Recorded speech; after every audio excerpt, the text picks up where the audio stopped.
Cooch Behar দিনহাটায় BJP নেতার বাড়ির সামনে বোমা ফাটানোর অভিযোগ। দেখুন ক্লোজ সার্কিট ক্যামেরার ফুটেজে বোঝা যাচ্ছে বোমা ফাটছে, বিস্ফোরণ হচ্ছে। অভিযোগ উঠছে উদয়ন গুহর ছেলে এবং তার সঙ্গীরা নাকি এইভাবে বিজেপি নেতার বাড়ির সামনে দেদার বোমা ফাটিয়েছে।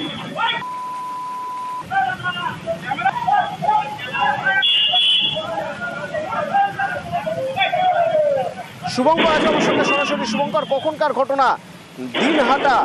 দিনহাটা একটা বিজেপি বেস রয়েছে, ভিত্তি রয়েছে, সেখানে এভাবে এক নেতার বাড়ির সামনে তৃণমূলের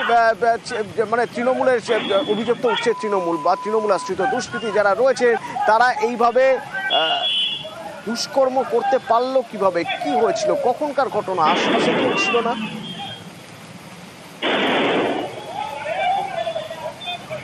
হ্যাঁ অতনু, দেখো তোমাকে জানিয়ে রাখি, গতকাল রাত 11টার ঠিক পরে এই ঘটনা ঘটেছে দিনহাটা শহরের 2 নম্বর ওয়ার্ডে।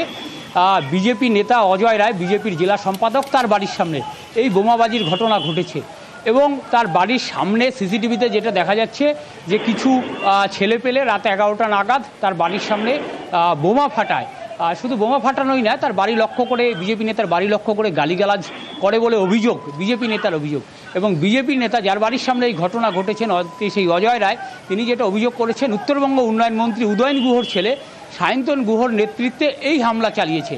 যদিও সায়ন্তন গুহর দাবি যে ওই এলাকাতে এক তৃণমূল নেতার বাড়ি রয়েছে, সেখানে তারা গতকাল নিমন্ত্রণ ছিল, সেই নিমন্ত্রণ খেয়ে তারা ফিরছিলেন। এবং গতকাল যেহেতু ছট পুজো ছিল, তাই রাতের বেলা কিছু ছেলে রাস্তার উপরে চকলেট বোমা ফাটিয়েছে। কোনো বড় বোমা নয়, বা যে ধরনের বোমা থেকে ক্ষতি হতে পারে সেই ধরনের কোনো বোমা নয়।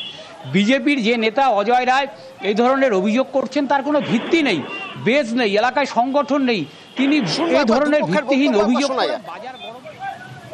রাতের অন্ধকারে উদয়ন গুহর পুত্র সায়ন্তন গুহ নেশাগ্রস্ত অবস্থায় কিছু দুষ্কৃতী নিয়ে এসে আমার বাড়ির সামনে বোমাবাজি করে পালিয়ে যায়। আসলে এরা ভয় পাচ্ছে 26-এর যে বিধানসভা নির্বাচন, সেই নির্বাচনকে। আর এই নির্বাচনে এদের পতন নিশ্চিত। আগামী দিনে ভোটের মাধ্যমেই দিনহাটার মানুষ এর জবাব দিয়ে দেবে। অজয় রায় যে অভিযোগ করেছে, ও বলছে ওর বাড়িতে বোমাবাজি হয়েছে, ওর বাড়িতে নাকি অতর্কিত হামলা করে আমরা সব পালিয়ে যাচ্ছি। খালি বলতে বাকি রেখেছে যে নিউক্লিয়ার বোম মারা হয়েছে বা অ্যাটম বোম মারা হয়েছে ওর বাড়িতে। এনআইএ এর ওপরে যদি কোনো সংস্থা থেকে থাকে, তাকে দিয়ে আমার মনে হয় ওদের তদন্ত করা উচিত। এনআইএ এর তদন্ত তো করাই উচিত। আরে দেখাক না ওর বাড়ির গেটে কোনো কিছু হয়েছে, দেখাক না যে ওর বাড়ির মধ্যে কেউ কিছু ছুঁড়েছে।